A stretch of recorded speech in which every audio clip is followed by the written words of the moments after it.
கர்த்தராகிய இயேசு கிறிஸ்துவின் நாமத்தினாலே அன்பின் வாழ்த்துக்கள். வேதாகம பகுதியில் இன்று நாம் காணப்போவது மார்க்குவின் தாயாகிய மரியாள். மார்க்குவின் தாயாகிய மரியாள் ஆதி திருச்சபை நாட்களில் எருசலேமில் வாழ்ந்து வந்தாள். ஆறுதலின் மகன் என்று அழைக்கப்படும் பர்னபா இவளுடைய உறவினன். பர்னபா தன் நிலத்தை இயேசு கிறிஸ்துவுக்கு கொடுத்தது போல இவள் தன் சொந்த வசதியுள்ள பெரிய வீட்டை சபை கூடுதலுக்கு திறந்து கொடுத்தாள். எருசலேமில் வாழ்ந்த விசுவாசிகள் மரியாளின் வீட்டில் கூடி கர்த்தரை ஆராதித்து அவரை வழிபடுவது வழக்கம். அது மாத்திரமல்ல, மரியாளின் வீடு ஜெப வீடாகவும் இருந்தது. பேதுரு இப்படி நிச்சயித்துக் கொண்டு மார்க்கு என்னும் பெயர் கொண்ட யோவானுடைய தாயாகிய மரியாள் வீட்டுக்கு வந்தான் என்று அப்போஸ்தலர் 12:12 சொல்கிறது.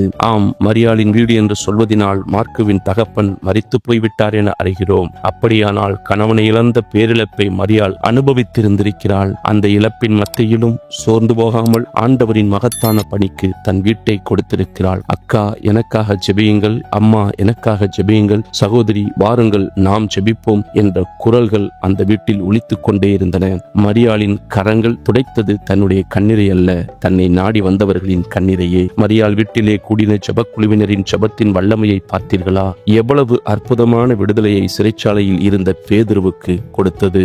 ஜெபம் பரலோகத்தில் இருந்து தூதனையே கீழே இறங்கி வரச் செய்தது. சிறைச்சாலையில் பேதுருவின் கைகளில் கட்டியிருந்த சங்கிலிகளை விழவைத்தது. நகரத்தின் கதவை திறக்க வைத்தது. பேதுருவை மரியாள் வீட்டிற்கு பத்திரமாய் கொண்டு வந்து சேர்த்தது. குழுவாக கூடி ஜெபித்த ஜெபம் பகிரங்கமாய் பதிலளித்தது. வெற்றியை கொடுத்து பேதுருவின் உயிரை காப்பாற்றியது.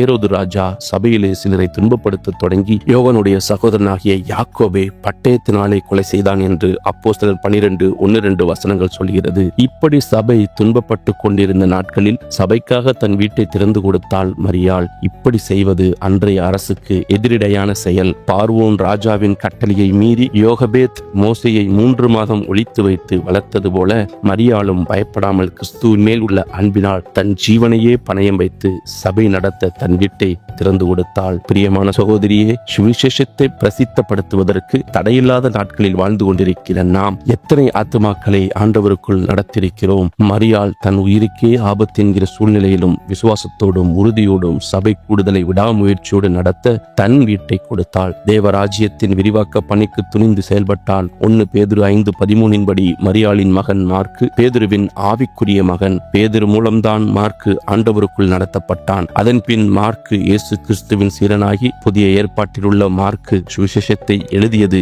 இந்த மார்க்கு தான். இந்த மார்க்கு சுவிசேஷம் வாசிக்கிற ஒவ்வொருவரையும் அனலூட்டுகிறதாய் காணப்படுகிறது. எருசலேமில் உள்ள மரியாள் வீட்டின் சபை கூடுதலில் கர்த்தருடைய பிள்ளைகள் சென்று வேதத்தை போதித்து ஊழியம் செய்தார்கள். அதில் பேதுருவும் ஒருவர். பேதுரு மரியாள் வீட்டிற்கு செல்லும் போதெல்லாம் அங்கு நன்கு விருந்தோம்பப்பட்டார். மரியாளின் வேலைக்கார பெண் ரோதை கண்டிப்பாக பேதுருவை நன்கு உபசரித்து கவனித்திருப்பாள். அது மாத்திரமல்ல, அவள் பேதுருவின் போதனைகளை கேட்டதின் மூலம் பேதுருவின் விடுதலைக்காக அநேகர் கூடி செபிக்கும் போது அவளும் அதில் கலந்து கொண்டாள். இன்று எத்தனையோ வசதிகளும் வாய்ப்புகளும் இருந்தும் நாம் எப்படி ஊழியம் செய்கின்றோம்? நமது அர்ப்பணிப்பு என்ன?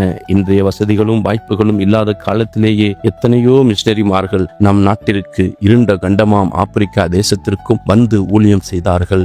நாம் எப்படி இருக்கிறோம்? மரியாள் போதிக்கிற ஊழியம் செய்ததாக வேதம் கூறவில்லை. தன் வீட்டை சபை கூடுதலுக்கு திறந்து கொடுத்தாள். நாமும் கூட ஏதாவது ஒரு ஊழியத்தை செய்து தேவனுடைய ராஜ்யத்தின் விரிவாக்க பணியில் ஈடுபடலாம். ஓய்வு நாள் பள்ளி ஊழியம், கைப்பிரதி ஊழியம், கிராம ஊழியம், மருத்துவமனை ஊழியம், சிறைச்சாலை ஊழியம், ஊழிய ஸ்தாபனங்களுக்கு காணிக்கை சேகரிக்கும் ஊழியம், பத்திரிகை ஊழியம், இப்படி நமது திறமைகள் தாளந்துகளுக்கு ஏற்றபடி தேவனுடைய ராஜ்யத்தின் விரிவாக்க பணியை செய்யலாம். அல்லது மரியாளை போல் நம் வீட்டை ஜெப வீடாகவும் ஊழியத்தின் தேவைகளுக்காகவும் பயன்படுத்தலாம். மரியாள் கணவன் இல்லாத பட்சத்திலும் கூட தன் மகன் மார்க்குவை ஊழியத்திற்கு அனுப்பினாள். இன்றைக்கு உங்கள் பிள்ளைகளை ஊழியத்திற்கு அனுப்ப நீங்கள் ஆயத்தமா? தன்னையும் தன் வீட்டையும் தன் மகனையும் இயேசுவுக்கு அர்ப்பணித்த மரியாள் மார்க்குவிற்கு மட்டுமல்ல, ஆதி திருச்சபை விசுவாசிகளுக்கெல்லாம் தாய். அந்த தாயின் அன்பும் அரவணைப்பும் எருசலேமில் இருந்த புதிதாய் பிறந்த ஆதி சபையாகிய குழந்தைக்கு மிகவும் உதவியாயிருந்தது. நாம் நம்முடைய பிள்ளைகளுக்கு முன்மாதிரியுள்ள